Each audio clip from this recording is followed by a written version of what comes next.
আসসালামু আলাইকুম। রবিউল ম্যাথকেয়ারের পক্ষ থেকে আমি রবিউল ইসলাম তোমাদেরকে জানাই স্বাগতম। এখন আমি নবম দশম শ্রেণীর সাধারণ গণিত বইয়ের 11.1 অনুশীলনীর 18, 19 এবং 20 নাম্বার অঙ্ক তোমাদেরকে সমাধান করিয়ে দেখাবো। এর আগের ভিডিওগুলোতে বেসিক সহ আগের সকল অঙ্কগুলো সমাধান করিয়েছি। তোমরা যদি আগের ভিডিওগুলো না দেখে থাকো তাহলে অবশ্যই আগেরগুলো দেখে তারপর আসো। প্লেলিস্টে সবগুলো ভিডিওই দেওয়া আছে, তাহলে তোমাদের বুঝতে সুবিধা হবে। আর আমি আশা করব আমার ভিডিওগুলো দেখলে তোমরা সৃজনশীলও খুব সহজেই উত্তর দিতে পারবে। চলো আমরা শুরু করি। দেখো 18 নম্বরে কি বলেছে? বলেছে যে এটা সমান এটা সমান এটা সমান এটা। এখানে 4টা জিনিস সমান দেওয়া আছে। আর আমরা বলছিলাম যে 2টার বেশি যদি সমান দেখায়, মানে একটা সমান চিহ্নের বেশি যদি থাকে, 2টা সমান চিহ্ন থাকলে আমরা ধরে নিয়ে করতাম। তাই এখানে 3বার সমান চিহ্ন আছে, এটা এটা আর এটা। তাহলে অবশ্যই এটা আমরা ধরে নিয়েই করবো এটা। তাহলে আগের মতোই আমরা এটা ধরি। এটা সমান এটা সমান এটা সমান এটা সমান কে, যেহেতু কে এখানে নাই, এখানে যেটা নাই সে যে কোনো জিনিসই ধরতে পারবে। তাহলে আমরা এটাই করি, এটা সমান কে। দেখো এটার মানে হলো এটাও কে, এটার মানও কে, এটার মানও কে, এটার মানও কে। এখন আমি এটা সমান যদি কে লিখি তাহলে সুতরাং a plus B plus c into p সমান হলো কে। আমার দেখো এখানে 1/p এর মান লাগবে, 1/s এর মান লাগবে, 1/r এর মান লাগবে, 1/q এর মান লাগবে। আমি তাহলে ওটার মতো করে বের করার চেষ্টা করি। এখানে যদি আমি 1/p এর মান বের করতে চাই তাহলে এভাবে করলে তো হয়ে যাচ্ছে। দেখো a plus B plus C divided by K, K ওই পাশ থেকে এখানে আসলে নিচে আসবে, আর এই পি যদি বাম থেকে ডানে যায় অবশ্যই এটাও নিচে যাবে। এটা হরে গেল, যেহেতু লবের মধ্যে কিছু নাই তাহলে কি থাকবে, 1 থাকবে, লবের 1 দিতে হয়, তাই এটা 1 নম্বর সমীকরণ।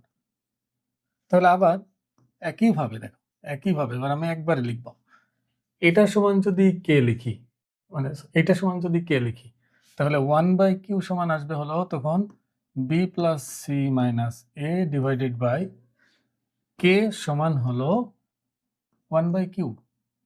এটা 2 নম্বর সমীকরণ। আবার এবার আমি এটা সমান যদি কে লিখি তখন পাবো হলো C plus A minus B divided by K সমান আসবে 1/r। এটা আসবে 3 নম্বর সমীকরণ। এবং একদম সর্বশেষ আমি এটা যদি কে লিখি তখন 1/s এর মান আসবে।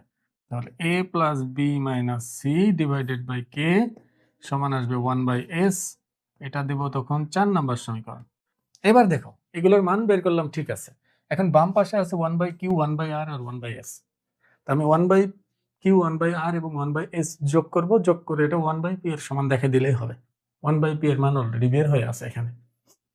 তাহলে আমি 2, 3 আর 4 যোগ করি, তাহলেই বাম পাশের সাথে মিলবে। তাহলে 2 যোগ 3 যোগ 4 করে পাই। দেখো তাহলে এখানে 2 এর মধ্যে এখানে পাচ্ছে হলো b plus C minus a by k plus c plus A minus B divided by k plus a b minus c. তাহলে a plus B minus C divided by k is equal to 1/q plus 1/r plus 1/s, 1/r plus 1/s। তাহলে দেখো এখানে আমরা কি পাই, লসাগু করলে b plus C minus এ plus c plus এ minus B plus এ plus B minus C. এটা আমরা জানি যদি হর সবার সমান হয় তাহলে লবে যা আছে ওইগুলো যোগ আকারে বসাই দিতে হয়, আর কোনো পরিবর্তন নাই। যেহেতু প্লাস আছে সেটা সব যোগ আকারে বসাই দিলাম। ডান পাশে যা ছিল তাই, 1/q plus 1/r plus 1/s। এবার এখানে কাটাকাটি হবে, এ এ কাটা, এ বি বি কাটা, এ সি সি কাটা। তাহলে শেষ পর্যন্ত আমরা পাচ্ছি উপরে শুধু দেখো a plus B plus c বেঁচে আছে, আর নিচে হলো কে, আর ডান পাশে 1/q plus 1/r plus 1/s। এবার খেয়াল করো a plus B plus C by K, এটার মান তো 1/p, এখানে 1/p বসায় দিই, বা সুতরাং 1/p সমান হলো 1/q plus 1/r plus 1/s। এটাই প্রমাণ করতে বলছে, এটাই প্রমাণিত, শুধু ঘুরাই লিখলেই হয়ে যাবে। আশা করা যায় বুঝতে পারছো। এগুলো খুবই সহজ, এটা দেখলেই বোঝা যায় কি করতে হবে। এখন চলো পরেরটা দেখি, খেয়াল করো, এটা দেখো এখানে কি বলছে, lx = my = nz হলে দেখাও যে এটা সমান এটা। এখানে খেয়াল করো ভালো করে, এখানে lx my nz মানে lmn আর xyz মিক্সড আকারে আছে, আর এখানে বাম পাশে দেখো xyz আর ডান পাশে lmn। তাহলে আমি এক কাজ করতে পারি, যেহেতু সমান আছে একটার বেশি, তাহলে এটা ধরে নিব কে ধরে, পরে এখানে xyz এর মান lmn এর মাধ্যমে বের করব, অথবা lmn এর মান xyz এর মাধ্যমে বের করব। যদি xyz এর মান বের করি তখন বাম পক্ষে মানগুলো বসিয়ে দিব, আর যদি lmn এর মান বের করি তখন ডান পক্ষে মানগুলো বসিয়ে দেব। তাহলে শুরু করি, ধরি lx = my = nz সমান হলো কে, তাহলে xyz এর মান বের করি, তাহলে x = k/l। দেখো আমি যদি lx সমান k ধরি তখন x এর মান আসবে k/l, আবার যদি y এর মান বের করতে চাই তখন k/m আসবে, এবং যদি nz সমান k হয় তখন z এর মান আসবে হলো k/n। এবার এই যে তিনটা মান xyz এর পাইলাম, এখানে xyz এর যে মানগুলো লেফট হ্যান্ড সাইডে বসাই দিলে আশা করা যায় রাইট হ্যান্ড সাইডের সাথে মিলে যাবে। তাহলে লেফট হ্যান্ড সাইডটা তুলি, x এর মান হলো k/l, এটার আবার স্কয়ার আছে, y এর মান k/m ইনটু z এর মান হলো k/n। দেখো y এর মান হলো k/m, k/m তার স্কয়ার, আর নিচে z হলো k/n ইনটু x হলো k/l প্লাস এখানে আবার z এর মান হলো k/n square divided by x হলো k/l ইনটু y হলো তোমার k/m। এবার কাটাকাটি করি আমরা, এখানে উপরে আসতেছে k²/l²। এবার দেখো এটা ভাগ আছে না, গুণাকারে লিখি, তাহলে mn যাবে উপরে, নিচে যাবে k², হোক এখানে k²/m² ইনটু এটা উল্টায় যাবে, তাহলে nl ডিভাইডেড বাই k², আর এখানে আসবে k²/n², এটা উল্টাই গেলে আসবে ml divided by k², k² কাটা, এটা কাটা, এটা কাটা, তাহলে উপরে mn/l², এটা মিলে গেছে সবগুলোর সাথে, উপরে nl বাই, ওখানে যা আছে তাই লিখো সাজায়, nl আছে, হ্যাঁ nl আছে m², আর এখানে lm আছে, তাহলে এটা ঘুরে লিখি lm ডিভাইডেড বাই n²। এটা রাইট হ্যান্ড সাইড প্রমাণিত, আশা করা যায় বুঝতে পারছো। এখন পরেরটা দেখো, এই প্রশ্নটা দেখো ভালো করে, একটু মনোযোগ দিয়ে দেখো।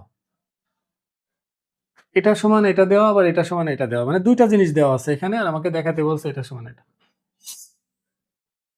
এখানে মজার বিষয় দেখো, এখানে কোনো রুট নাই, এখানে কোনো রুট নাই, আর এখানে p+q বাই p-q, মানে এটাকে একটা লাইনে একটু ঘুরাই দিছে, তো p আর q যদি আমি এক পাশে নিয়ে আসি, তো p+q ডিভাইডেড বাই p-q এরকমই হবে, আর a ওই পাশে যাবে তখন a/q। তার মানে আমি এটার মতো করতে পারলে হচ্ছে, এটা যোজন বিয়োজন করে আসছে। তাহলে এক কাজ করি, এখানে অলরেডি p/q আছে, তাহলে আমি যদি এই যে এখানে a/b আছে না, দেখো a/b হোল স্কয়ার, এই মানটা এখান থেকে বসিয়ে দিই, তাহলে তো হয়ে যাচ্ছে। দেখো দেওয়া আছে p/q সমান হলো a² ডিভাইডেড বাই b², আবার a/b সমান হলো √a+q ডিভাইডেড বাই a-q। এখন আমি এক কাজ করি, রুট তো দুইটার উপরই আছে, এখন আমি a²/b² এটার মান যদি বসাতে চাই, তাহলে উভয় পাশে বর্গ করি, a²/b², আর ওই পাশে রুট দুইটা উঠে যাবে সাথে, a+q/a-q বর্গ করছি, বর্গ। এবার a²/b² এর মান p+q এখানে বসিয়ে দিই, তাহলে p/q আর কি, sorry p/q is equal two a+q/a-q। এবার আমি যোজন বিয়োজন করবো, ওই যে দেখছি তো যোজন বিয়োজন করব, p+q/p-q।